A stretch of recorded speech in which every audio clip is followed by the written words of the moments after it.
الصلاة والسلام على رسول الله وعلى آله وصحبه وسلم. إن الحمد لله نحمده ونستعينه ونستغفره ونعوذ بالله من شرور أنفسنا وسيئات أعمالنا. من يهده الله فلا مضل له ومن يضلل فلا هادي له، وأشهد أن لا إله إلا الله وحده لا شريك له وأن محمدا عبده ورسوله صلى الله عليه وعلى آله وصحبه وسلم. Last time we talked about, began the chapter on selecting في اختيار العلمي, selecting the type of knowledge that you want to learn, and selecting your teacher, and then selecting your companion. And we did not reach that part about selecting your companion, so this is the part that we will cover inshallah today, then move on to the next chapter. And for anyone who has the book and is interested to know, we're on page 26 if you have the book in Arabic. So before we go into the selection of the companion, there is two verses of poetry attributed to Ali ibn Abi Talib radiyallahu anhu, where he says, لن تنال العلم إلا بستة سأنبيك عن مجموعها ببياني. He says, you're not going to attain knowledge until you have 6 things, and I'm going to tell you what they are. So he says, ذكاء وحرص واصطبار وبلغة وإرشاد أستاذ وطول زماني. He says his ذكاء, intelligence, that you have this aptitude to learn, that's something that is natural. But even that natural thing can be cultivated, can be enhanced. With knowledge, with learning, as you memorize, you'll be able to memorize better. As you reason, you'll be able to reason better. So there is this natural aptitude, but at the same time, right, it can be enhanced. وحرص, eagerness, that you must want it. So you have this natural aptitude, but at the same time you must want to learn.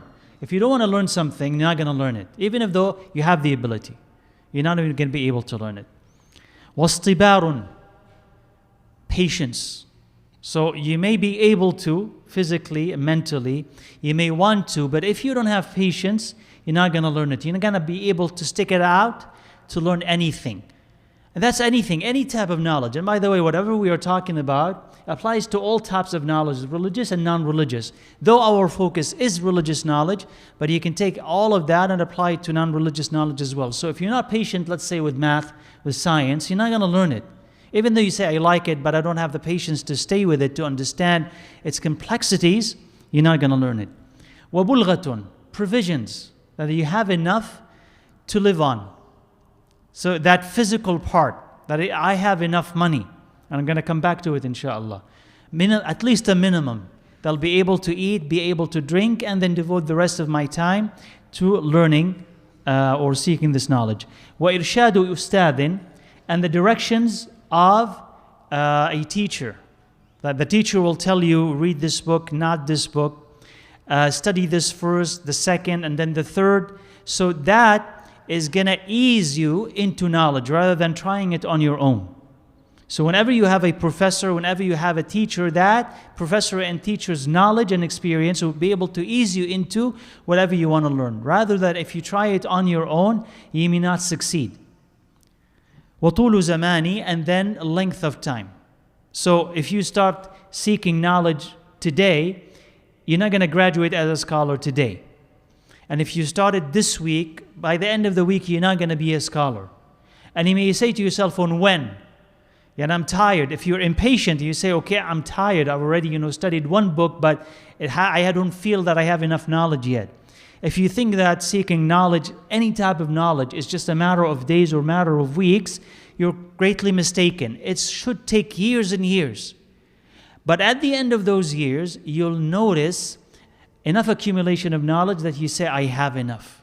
So you have to be patient to be able to stick with a book, but patient also to persist upon the path until you attain that knowledge. So it's a combination of your own natural ability, but also eagerness, patience, and outside help. And to be able to continue to learn until you be able to accumulate this knowledge. And the thing that I said I wanted to go back to when he said, وَبُلْغَةٌ, provisions, that you need to have enough to eat, enough to drink, enough money. So some of the ulama of the past, You want to see how this applies today. But some of the ulama of the past were able to live and dedicate their entire life for ilm because they inherited money. They were more or less rich, or at least they had enough to spend on. This person had a property, had a house, they could just go and sell this. Their father had left them property, money, they were able to spend it on seeking knowledge, spend all of it, but they spent it like that. Others, they were not rich. So they actually went through really difficult times. They lived on a subsistence level of living or less. They would go hungry for days. So that also is another option, that a person may not have enough, but they have such love for ilm that they could live on less what an average human being lives on, go hungry for days, not complain, in order to be able to accumulate this knowledge. Now, of course, this is more and more difficult today, because life today puts on you a lot of obligations and gives you a lot of burdens. So what people were be able to do in the past is not necessarily something that you can do today. So you have to balance between religion and the dunya and understand your own obligations, where you stand. That is, if I have a wife and I have children, I cannot say, I'm going for knowledge seeking, take care of yourselves, right? I can't say this. I know I have elderly parents who need someone to take care of them. I can't say, I just want to study Islam, you take care of yourselves. That's not right. So you need a balance. And some of us, subhanAllah, are not here and are not there. And if they're not out there pursuing non-religious knowledge, college, university, working, earning degrees, earning money, so they're not there, but they're also not really dedicated seekers of knowledge, but we are in the margin, in between. Some of us feel out of place. That is, the outside world is, we don't fit, it's scary, it's uncomfortable. So we don't want to be there. So we retreat into the masjid, the comfort of the masjid. And we say, I just want to do what? I just want to read Quran, I just want to learn, which is good that you want to learn, it's good that you want to read Quran, but you're not really a serious seeker of knowledge. You're not really dedicating your life to it. You don't have a plan. You're just hanging around, wasting your life. So if you're really serious about seeking knowledge, seek it in its proper place, in its proper manner, with the proper teacher, and have a plan that in 3, 4, 5 years I'll be able to do this, and then with that I'll be able to do that. But don't let da'wah or the masjid or the seeking of knowledge become an escape. I don't fit over there, and it's really comfortable, and it is comfortable here, so I just want to be here. And then somebody else is supposed to support me. Okay? So the best policy is that you seek knowledge while also being able to support yourself. Or if you're rich, alhamdulillah, that's a blessing. But if not, you're supporting knowledge, you're seeking knowledge, and you're supporting yourself, or you can live off the very minimum without asking, right? So a balance is required. So that's why he said, وَبُلْغَى, you need that. Otherwise, subhanAllah, very few people can learn and memorize when they're hungry. Okay? You'll be thinking about food, so you need enough to be able to sustain you and fuel you. Then he says, وَأَمَّا اخْتِيَارُ الشَّرِيكِ. Now he moves on to selecting your companion, your friend. وَأَمَّا اخْتِيَارُ الشَّرِيكِ. So you are supposed to select your companion. Al-mujiddu, al-wari'u, meaning the one who is serious, the one who is pious, the one who wants to understand, the one who wants to study.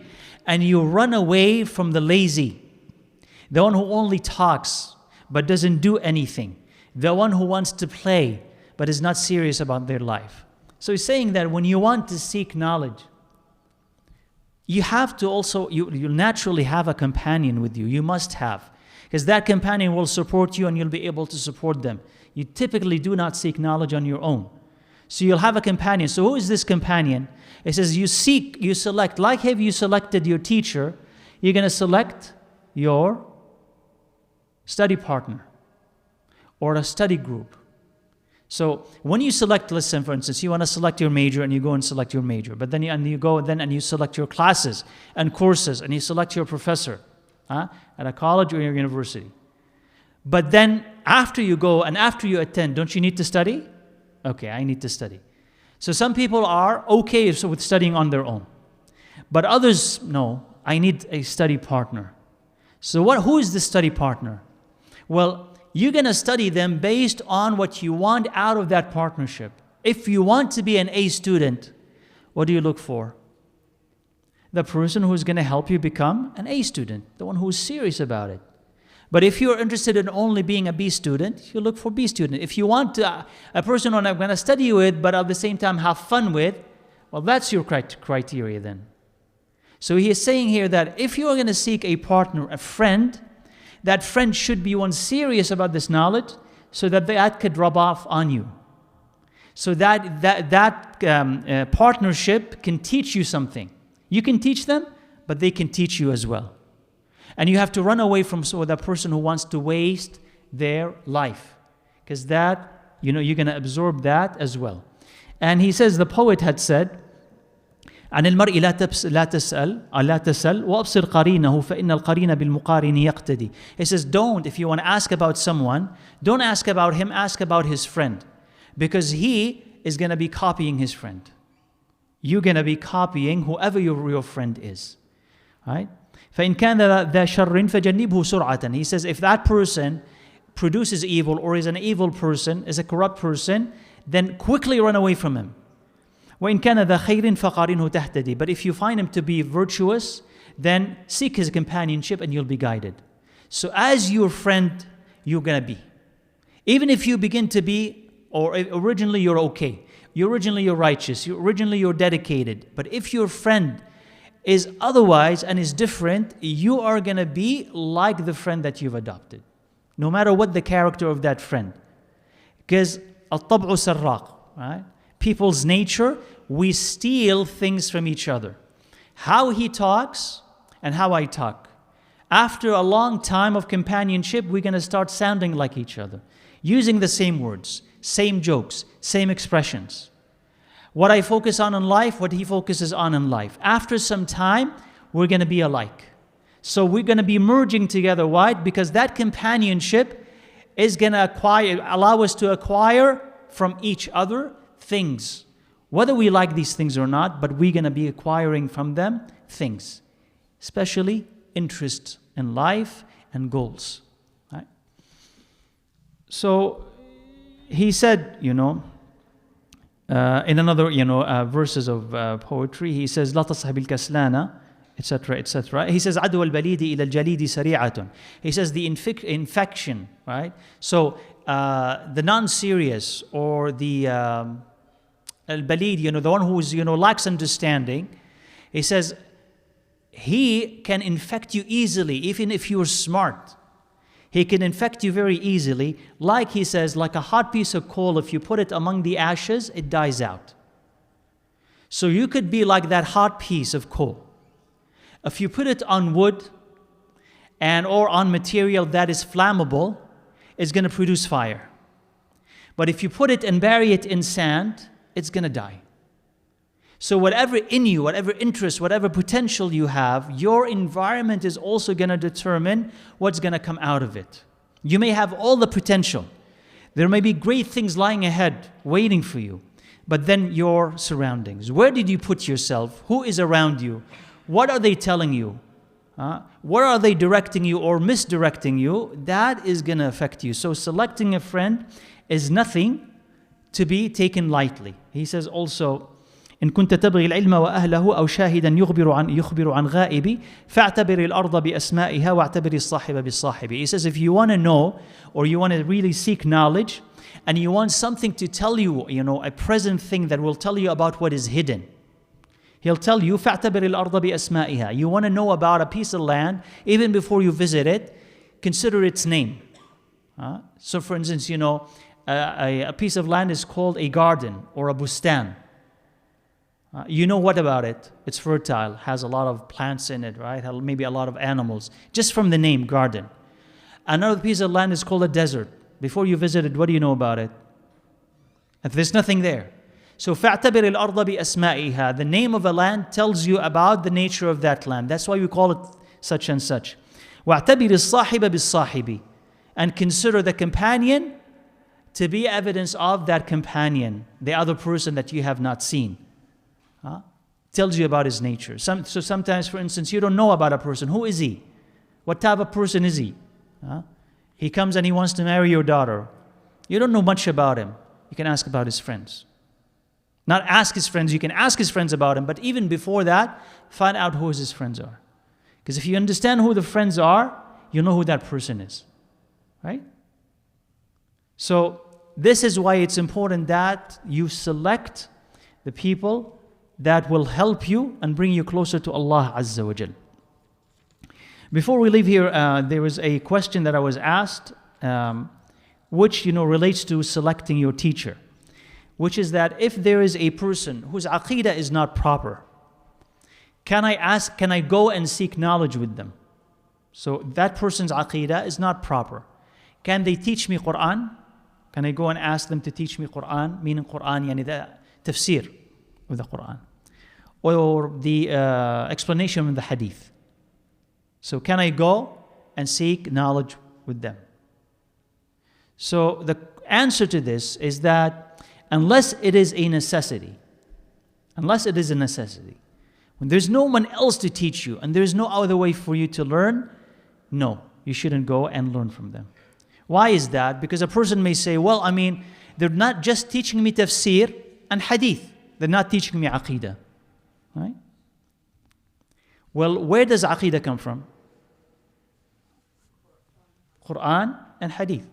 So if a person is teaching you tafsir and hadith, they are also teaching you what? Aqidah, right? Right? They're teaching you aqidah.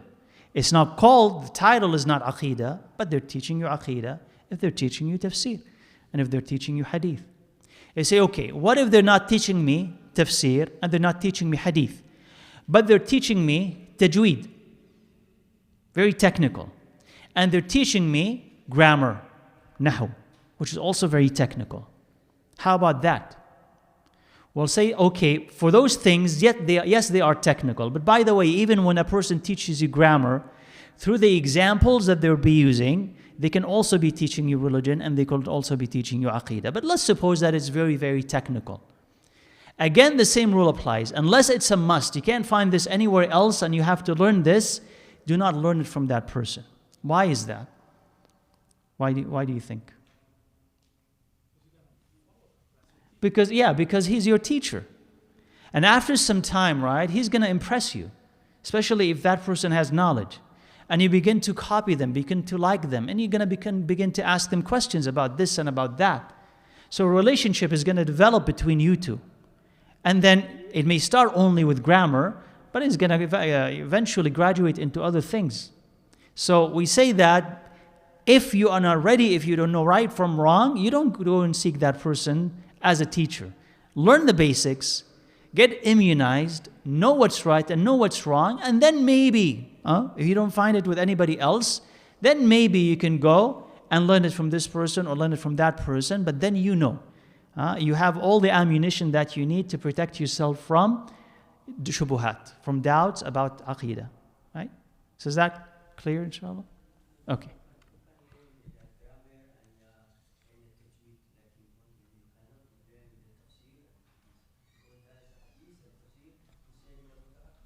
Yeah, it is related, absolutely, right? It is absolutely related. Now, so now we move on to the next chapter, and this is about ta'zimul ilmi wa ahlih. This is venerating and respecting ilm and its people. So knowledge and its people. So he says that talibul ilm, so the seeker of knowledge, is not going to attain that knowledge and not find it beneficial until he venerates ilm and venerates the people of knowledge, and venerates his teacher, and he respects him.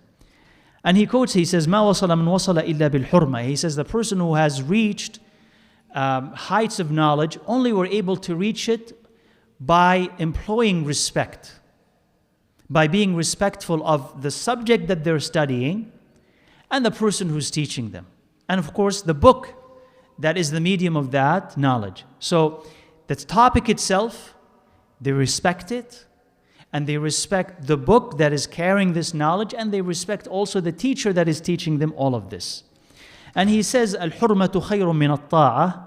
He says, respect is better than obedience. He says, don't you see that a human being does not disbelieve by simple disobedience, but he disbelieves if he leaves respect. That is, a person, and what he's saying here is right once it's interpreted. He says, for instance, a person knows that alcohol is haram, but unfortunately he's weak and he drinks it. Is he worse or better than a person who disregards the prohibition of alcohol and says alcohol is halal? Though he doesn't drink it, but he says alcohol is halal but doesn't drink it. This person says alcohol is haram, but he's weak and he drinks it. Who is better? Huh? The person who drinks here is better than the person who does not drink. You agree? Right? So apparently, like, what is happening? This person could be even an alcoholic. The other person is sober. He has not, had a sip of alcohol in his entire life. But then the belief that that person has is corrupt and is more corrupt than the practice of that person. Because that person is weak in practice. That person is flawed in his belief. So when it comes to the command of Allah Azza wa Jal, which is very clear in the Quran and in the Sunnah, and there is consensus about it, he disregards all of this. Disregards the authority of the Quran, the authority of the Sunnah, the authority of all the scholars and their consensus, and says, no, it is halal. But he doesn't touch it. The other person respects. So he has respect for the Quran, respects for the Sunnah, respect for the ulama, respects for knowledge. But then when it comes to his own weakness, to his own, desire, he's weak against his own desire. So that's why it's important to respect and honor and venerate the ilm, especially the book of Allah Azza wa Jalla and the Sunnah of His Prophet Sallallahu Alaihi Wasallam. And then he says, there are a couple of verses of poetry here, skip over those. He says, فَإِنَّ مَنْ عَلَّمَكَ حَرْفًا وَاحِدًا مِمَّا تَحْتَاجُ إِلَيْهِ فِي الدِّينِ فَهُوَ أَبُوكَ فِي الدِّينِ. He says, if somebody teaches you something, says just one sentence or one word that you need religiously, he becomes, in a sense, your father. Just like your father, religiously. So you have two types of parents. You have your biological parent who had given you life, and you have your religious parent who had given you life, maybe not one person, right? Maybe you lost several, right? But who had given you life religiously, taught you what you were supposed to do. From early on, maybe when you were 5, 6, or 7, and you went there and he taught you the Arabic alphabet, and then he taught you, how to read the Quran, and you memorized Quran with them, and he taught you fiqh and so on, and you continue, to study with this sheikh and that sheikh. So all these shuyukh that have taught you are to you like a father. And you ought to treat them like a father. They're even, subhanAllah, of course your biological father, there's only one, and you owe him more than you owe anybody else. But you also owe this father, religious father, a lot. Because he has given you religious life. So biological life, you have biological life, and you have religious life. Right? Which one is more important, by the way? Religious life or biological life? Religious life. Because biological life, of course, is essential. Otherwise, you would not be alive, physically alive. But what is biological life without being religiously alive? Without knowing Allah Azza wa Jal. That existence is doomed. That's existence as if it's non-existence. In fact, the person, while he's living like that, is earning the wrath of Allah Azza wa Jal, unless he's ignorant. If he's ignorant, no, he's exempt. But if a person willingly rejects Allah Azza wa Jal and that type of religious life, while he's physically alive, he's earning the wrath of Allah Azza wa Jal. So this is worse. It's better off being dead. But if a person has religious life, he has the best. So religious life is the most significant one. So if somebody, even subhanAllah, someone who is, long dead, but you open a book and you read it, and that book changes your life, or that person has a favor upon you. Maybe sometimes more than the favor of your own biological father, because that person brought you out of the dead. Out of the dead, yani spiritually, out of the desert into life. So that is very significant. So this is how a person is supposed to teach or to venerate his teachers. And he quotes somebody here, which is an interesting sort of advice. He says here, if you want your son to be a scholar, honor and respect other scholars, especially, if they are strangers. So scholars, strangers that are out of town, and they come and they have no one to host them, no one to feed them, and so on. It says, take care of those people and honor them and feed them and host them and so on, because then Allah Azza wa Jal will reward you with your son becoming a scholar, or if not your son, then your grandson becoming a scholar. So that's not a hadith or anything, but this is simply a recommendation from one of the ulama. That is, if you want your son to be a scholar, or if you want to see that in your lineage, be good to the scholars. Right? Be good to the scholars and respect them and honor them. So then Allah Azza wa Jal may actually reward you by having or putting a scholar in your own family. And he says also, وَمِن تَوْقِيرِ الْمُعَلِّمِ, and this is interesting. He says, out of respect for your teacher, you're not supposed to do the following, or you're supposed to do the following. And لا يمشي أمامه, you do not walk in front of him when he's walking. You do not walk in front of him. ولا يجلس مكانه, he does not sit in his place. ولا يبتدئ بالكلام عنده إلا بإذنه, and he does not start speaking while in his presence until he gives him permission.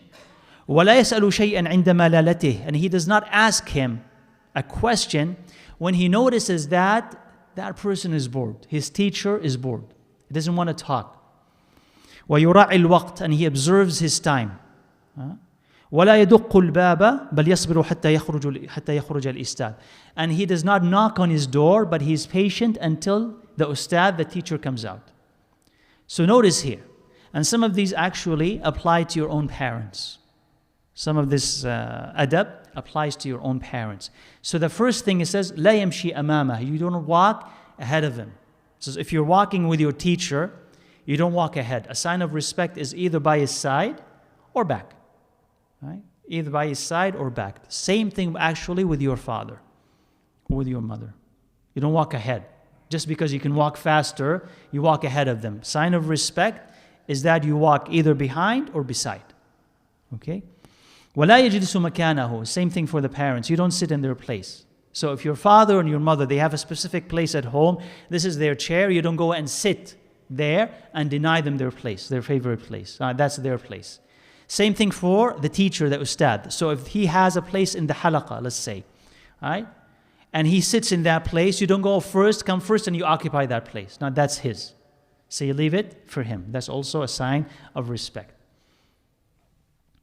And of course, if you're visiting someone, that applies as well. If you're a guest in someone's home and they have a particular place where they sit, you don't sit there unless he gives you permission. That's in the hadith.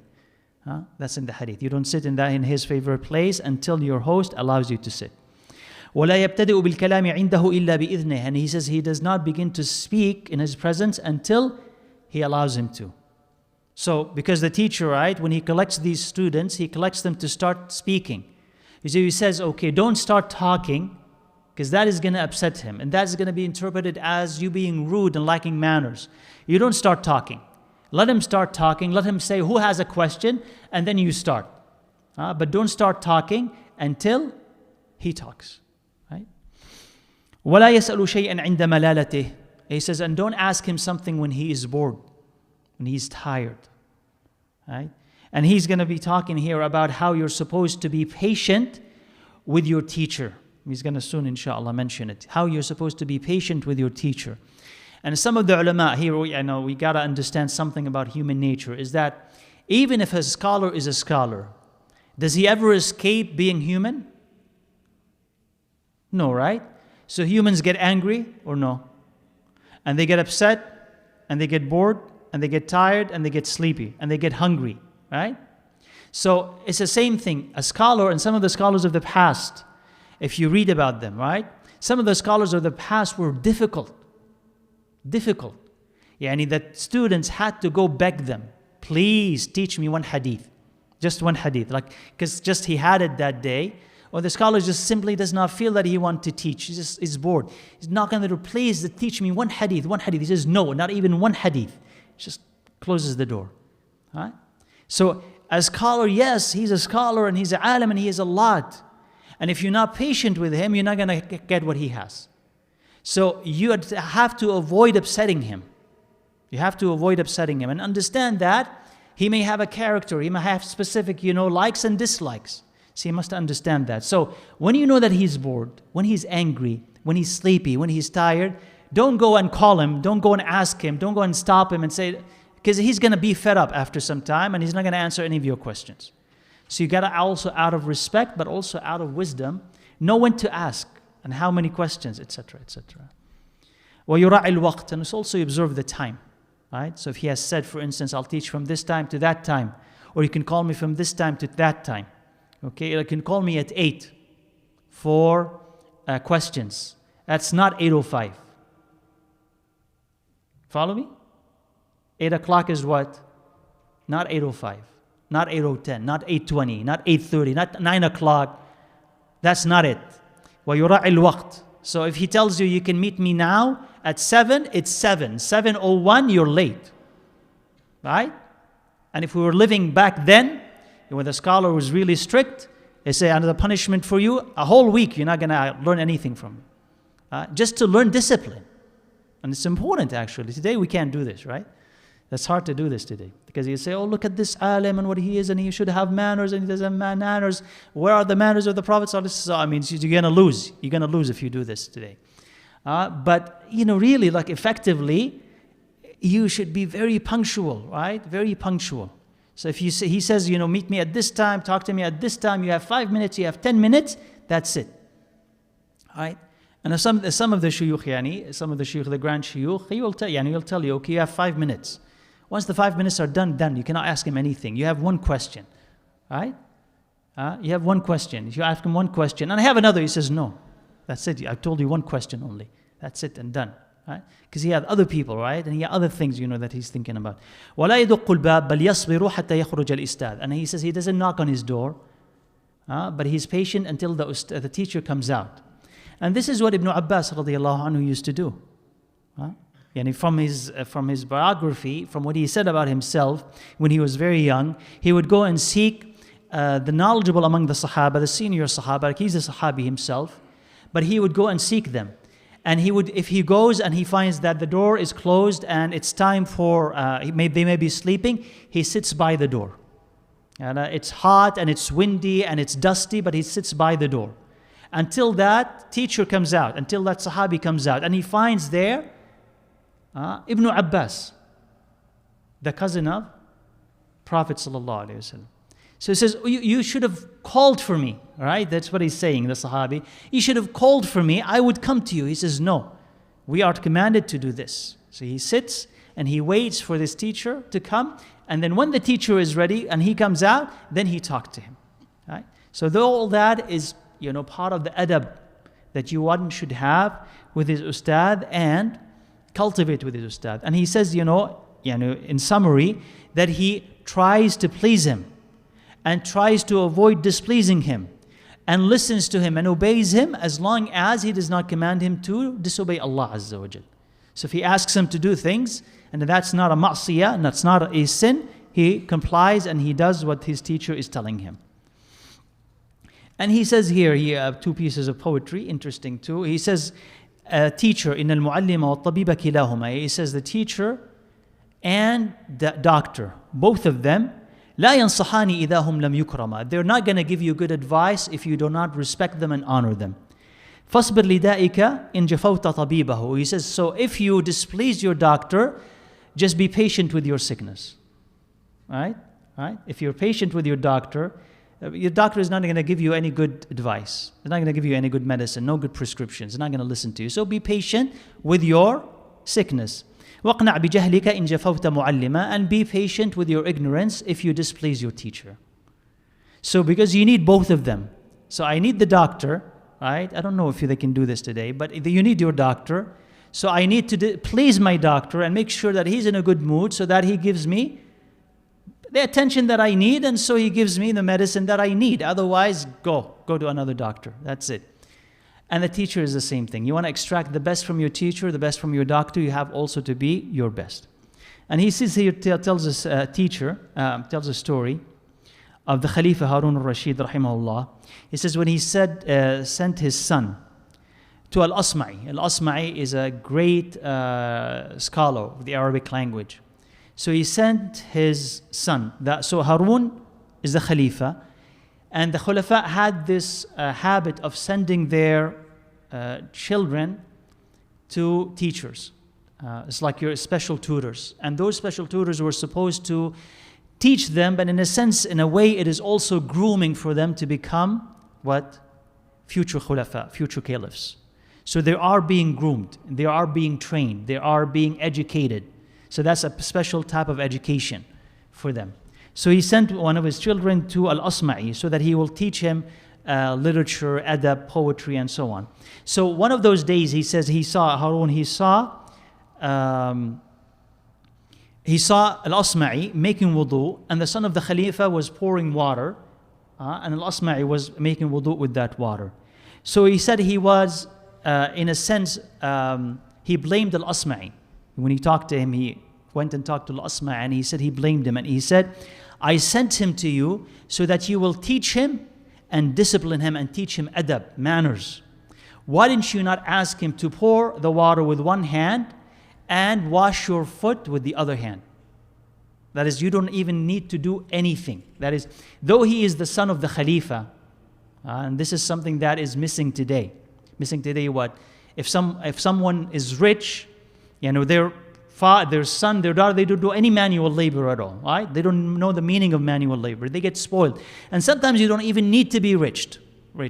A person is well into his teens, well into his 20s, and still, who does the laundry? The parents. Who cooks? Parents. Who does the grocery? Parents. And then you say, why are they not independent? Why don't they have a job? Why don't they are not married? It's because they're still what? Babies. All right? They're still babies, big babies, but they're still babies. They don't know how to do any of these things, right? We spoil them. But you don't want to spoil them. From an early age, they have to know what it means to do all of these things. All right? They must. This is how you build character. So later on, you don't have to teach them, this is how you use the washer, this is how you... No, this is already ingrained in them. They know how to do it, organize their time. There's discipline in their life. So here, he said what? He says he is supposed to learn how to respect his teachers. This has to be ingrained in him. So I don't want him to be taught simply pour water and you are making wudu. He has to wudu you in a sense, right? He has to make wudu for you.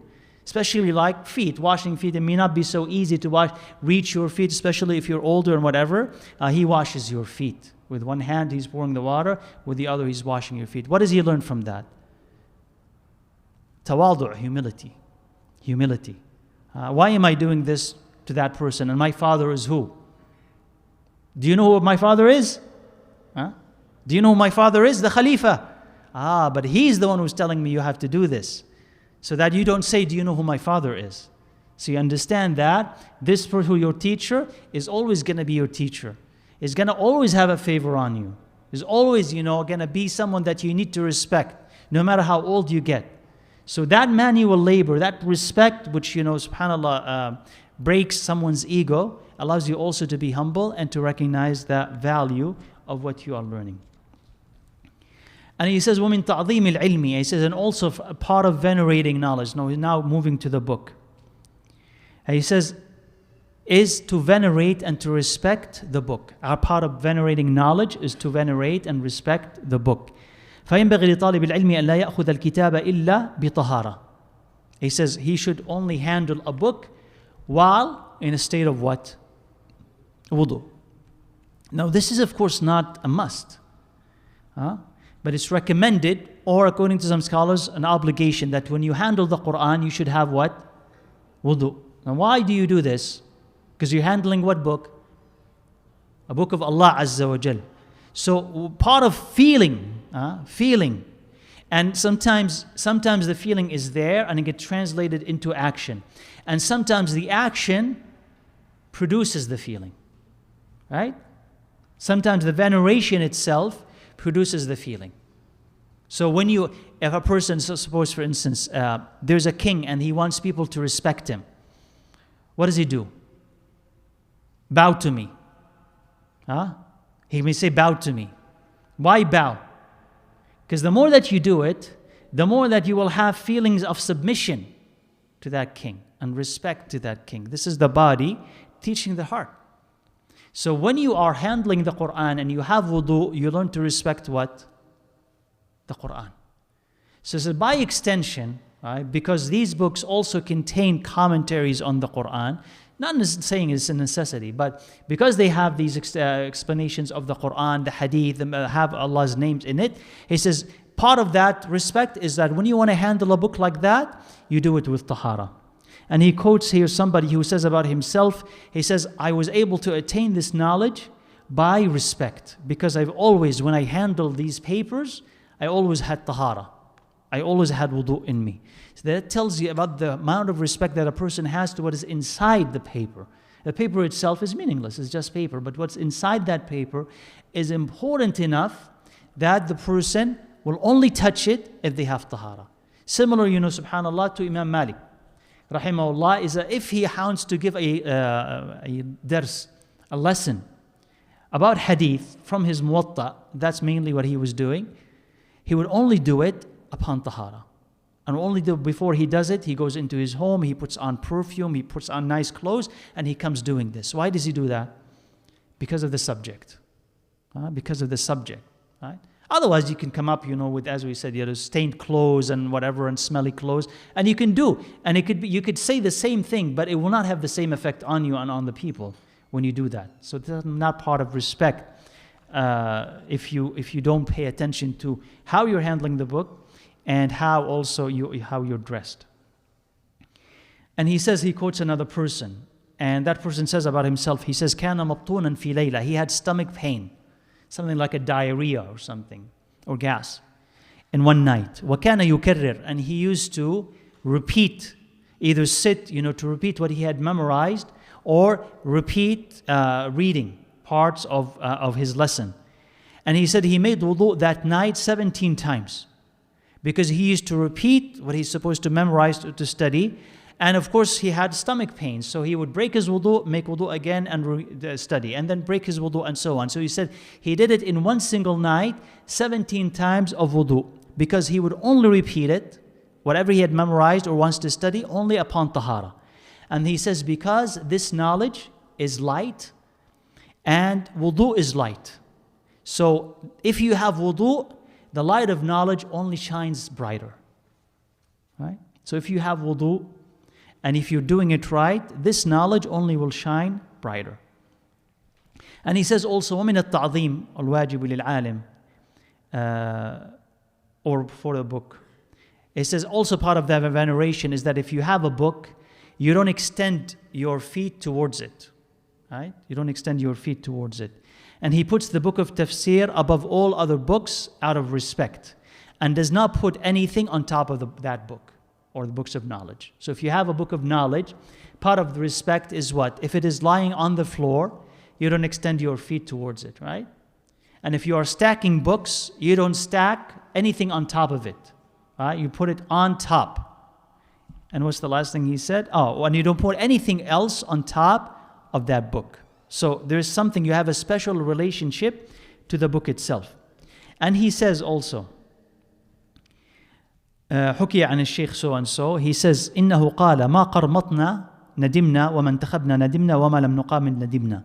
He says, there were some reasons for his regret in dealing with the book and what he was writing on the book. He says, ما قرمطنا ندمنا. He says, if we wrote on the margins of the book, right, in a cramped style, there's a very small letters.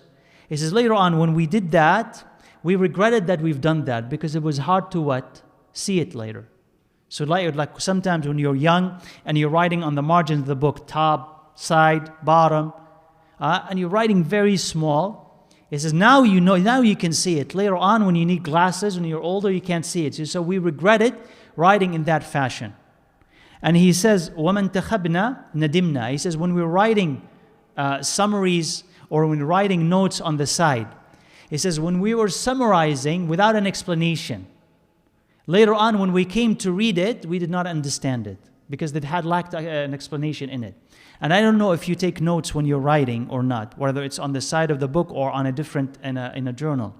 But sometimes because you just studied this, it's still fresh in your mind, you may write a summary of it, one sentence. That sentence may not be even complete. Come back a month later, you read that sentence, you won't understand what you wrote. It's only then that you understand it. But now you forgot that lesson, you're looking at what you wrote, and it doesn't make sense. What is this? Right? It's like even it's incomplete. So he says, intakhabna, if you want to select, write complete sentences, and in a way that later on, if you were to read it on its own, you'll understand what you actually wrote. Right? And he says, وَمَا لَمْ نُقَابِلْ نَدِمْنَا. He says, وَمَا نُقَابِلْ نَدِمْنَا, that is, if we wrote something, but if we did not cross-check it with something else, compare it with the original, right? Then we will regret it later, because our whatever we wrote or whatever we have selected would be inaccurate. But it's interesting about what? That is, when you are reading, actually part of the what's advisable, recommended to do when you are reading is to take notes. Whether you can do, and you can do it in two ways, right? As you are reading, right, on the margins, right, on the side, you take notes. And that note could be one, a summary of what that paragraph has said, or a very interesting point in it that you did not find anywhere else, or something that is, not understood, mysterious, and you need someone to explain it to you, right? Or a mistake that you found. So you make that. You leave it on the margins of the book. The second phase of it is that you go after you finish that chapter or after you finish that book, and you collect it all and you put it in the front or in the back, so that everything that is of importance in that book is available to you. So let's say, for instance, this book, right? You take notes, and there are some important points in it, right? After you finish this whole inshallah course, you go back and you take those important notes and you put it on one page. So that later on, when you're going to come back and visit this book, you can just turn to one page and it can tell you about the important points in it. Right? A summary of what you found interesting, or questions that you need to be answered. And then later on, there's a third phase, if you wish to even go further. You take what is here and you put it in one book, in a journal. You collect it all in one journal. So one journal, for instance, for benefits that you found. One journal is for the questions. One journal is for the mistakes. And so on. Later on, if you want to ask a person a question, you have 2-3 pages full of questions. Or if you find benefits, you want to consult those benefits back, you only have to go to one place, and all of their benefits that you found, the lessons that you want, all of them are arranged in one journal. So that, inshallah, facilitates you seeking knowledge, right? But then when you write, make sure that what you're writing will last. Will last in the sense of you can read it later and you'll be able to understand it later. Now, and then he says, and from honoring knowledge is to honor your companions and respect them and honor the lesson and the one that you learn from. And he says, وَالتَّمَلُّقُ مَذْمُومٌ إِلَّا فِي طَلَبِ الْعِلْمِ. التَّمَلُّق here means, to be humble, be nice, be kind,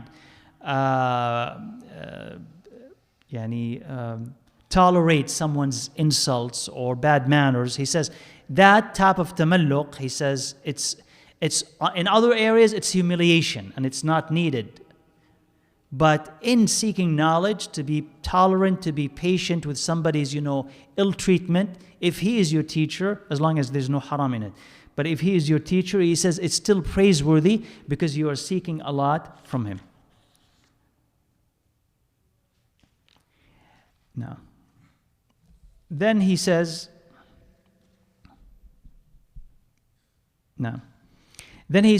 that talibul ilmi, the seeker of knowledge, he says he should listen to ilm, to knowledge, and to hikmah with respect. Whether he's listening to it for the first time or listening to it for the 1,000th time. Whether it's the first time or 1,000th time, he should listen to it with respect. And he says, if you do not respect it at the 1,000th time, the way that you respected it the first time you heard it, then you're not really a person of knowledge. So sometimes you may hear an ayah and its explanation, or a hadith and its explanation. And you say, well, I've heard this so many times that I already know it. It says, no, even though you already know this, you still, while you are sitting, if you are sitting and if you choose to sit, You need to respect that setting, and you need to respect the knowledge that is being delivered. Even if you say, I what? Know it. Because that you owe that respect to the Quran, and you know that respect to the hadith of Rasulullah sallallahu alaihi wasallam and to the statements of the people of knowledge. You owe them that respect. Even if you say, I know all of this. And if they said, if that has not settled in your heart, that you need to respect it, that there is barakah simply sometimes in listening. If that has not settled in your heart, then you're not of the people of knowledge. Because that knowledge did not benefit you. It will only benefit you when you start to esteem the name of Allah when the name of Allah is being mentioned. Hadith was that when the mention of Rasulullah ﷺ is there, that you start listening. That's when you know that that knowledge has started to benefit you. But when you're talking, just like in a halaqah, let's say, right? It happens with the sisters more than it happens with the brothers. You know why? Why? Because they're secluded, right? They're hidden. Like if they're here, they won't do it, right? But they're secluded. So that's why sometimes it's easier for them, I don't know if they're listening to me or not, but it's easier for them, right, to start talking while there's a halaqah going on. Well, that's no excuse. If you are present in the halaqah, then you're present what? In the halaqah. If you don't want to be in the halaqah, then you do what? You exit. Because part of the respect that you owe to the name of Allah Azza wa Jal, to the name of Muhammad sallallahu alayhi wa sallam, is that you listen and you venerate. Even if you say it's simple and I know this and that, okay, no, not. It's not. Because maybe Allah Azza wa Jal, first of all, may bless you because you're listening. This particular time. You heard it 100 times before, but Allah may bless you because, and forgive you because you're listening at this particular time. Second of all, maybe because you decided to respect the words of Allah and His Prophet, that Allah will give you extra knowledge just basically because you've listened. How many times maybe, I don't know if you had that experience or not, you've read an ayah, and you read this ayah how many times? And then one of those times you're reading this ayah and you discover something new in it. Does that happen to you?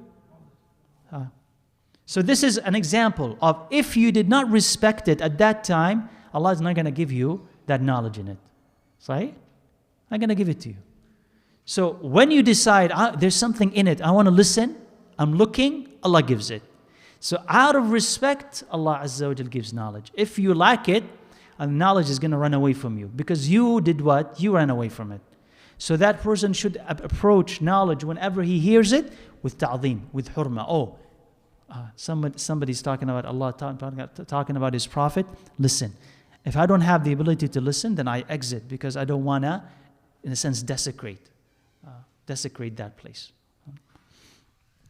Then he says, rahimahullah, he says, this is going back to the teacher and going back to the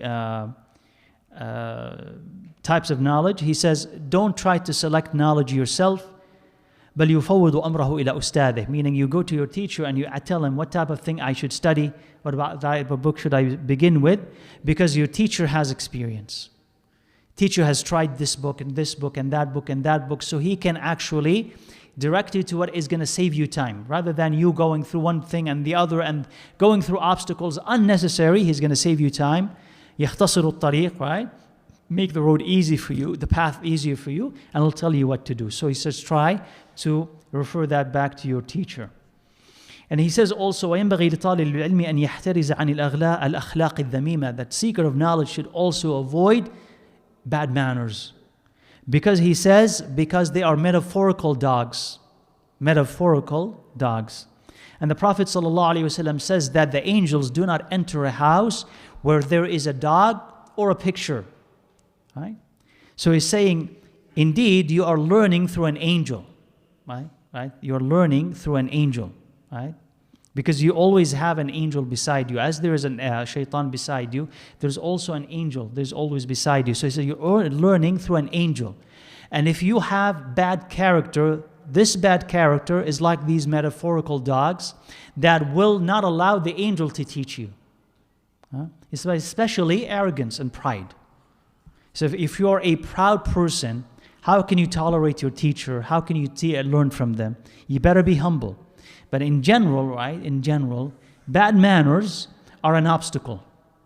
If you're not patient, if you're not thankful, if you're not, you ask Allah for forgiveness constantly, if you're not good to your mates and companions, if you're not good to your teacher in general, if you have bad manners, then that is an obstacle between you and ilm. And if you are seeking ilm, if you're seeking knowledge, and it's not helping you improve your manners, then you must understand that that ilm is not benefiting you. Because what is the benefit of this ilm, by the way? We talked this about, right? We talked about this, and I think maybe the first. What's the benefit of whatever we are learning? What is it? What do you want to do with it? To obey Allah Azza wa Jal, apply it. To take it and you apply it. So if you're learning the Quran and you're learning the Hadith and learning, the fiqh and all of this, but you only are storing it here in your mind, but it's not translating into anything physical, you know that there is a block. And then your obligation then is to remove this block, not to go and keep learning for more, accumulating and accumulating. You already know, but you're not applying that. But understand, why is there a block? Maybe you need to learn more to unblock this block, but you need to understand, why is there a block that is stopping me from? I know that lying is haram, but I lie. And why am I doing this to you? I know I should respect my parents, and I know all the hadith, but I disrespect them constantly. Okay, so why am I doing that? I know, for instance, that I'm supposed to be humble, but I'm anything but humble. I know that I'm supposed to pray on time, but I don't pray on time. So, okay, what is the benefit of whatever I'm learning if it's not making me a better Muslim, closer to Allah Azza wa Jal? So as we said, that knowledge becomes what? A hujjah against you, evidence against you with Allah Azza wa Jal and with people, but mainly with Allah. I taught you all of this. Where's the application? And there's none.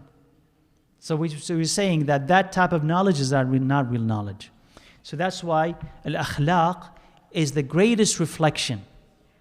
I want to say it's the greatest reflection, that you are learning and you're learning the right thing, and what you're learning is benefiting you. And if you notice that you're on a path where you are learning, or supposedly you think that you are learning, but your akhlaq is getting worse and worse, that you're getting harsher and harsher with people, and you're looking down on whom you consider to be the masses, meaning you consider yourself, we are the knowledgeable and everybody else is ignorant and dumb. If you look at people like that, so you don't have rahmah, you don't have mercy. So as what you think your knowledge is expanding, your rahmah is shrinking. And rather than focusing on what unites the ummah Muhammad sallallahu alaihi wasallam, you're just interested in bickering and fighting and discovering who's wrong and why they are wrong and so on. If this is the benefit of your knowledge that you're finding, and you're backbiting so-and-so and suspecting so-and-so and spreading groundless accusation about so-and-so, that's your main thing when you're becoming religious, then guess what? You're not really becoming religious, are you? You just look like you're becoming religious. And sooner or later, whatever you're doing is going to collapse, because it has no substance to it. You get what I'm saying? Because what you're doing is actually harming others, but it's harming you. And you won't be able to maintain it. Because it's empty here. You'll be able to get, how many years can you keep backbiting, maligning, accusing so and so and so on? How many years could you do this? After some time, you'll find that you're empty here. I can't go on. And so you collapse. Right? You will collapse. So that's not the type of ilm that a person, that's not even ilm at all. So you should always measure and check what you're learning by your application and by your manners and by your akhlaq and how you are with the people around you. And you find that, it's not really bearing any fruit. You need to pause and say, is the problem with what I'm learning, with my teacher, with the friends that I have around me, or with my own application that it's non-existent? There's a problem in one of these areas, and we should also try to see what the cause of that problem is. The last thing, inshallah, that we'll mention is that he says, just to illustrate or drive home the point that arrogance and knowledge, they do not come together. He says, al-ilmu harbun lil-fata al-muta'ali. He says, knowledge is the enemy of the arrogant, of the young who is arrogant. كَالسَّيْلِ حَرْبٌ لِلْمَكَانِ الْعَالِي. Like water, or like the stream of water, is an enemy to the highlands, to the mountains and to the hills. So water doesn't settle there. right? But it goes and leaves them, goes down and leaves them. And so if you're haughty and you are arrogant, also knowledge will leave you like water leaves a hill and a mountain. Right? So it's the same manner. So in order for you to be able to gain knowledge, to gain ilm, you got to be humble, first of all, with your teacher and also with your friends and companions and study mates who are learning from you, and also respect the book itself, inshallah.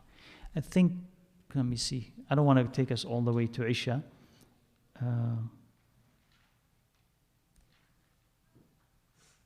Let's see, inshallah, if we have questions, and maybe if we have no questions, we can do just a little bit more, inshallah. Let's see if we have questions. تفضل.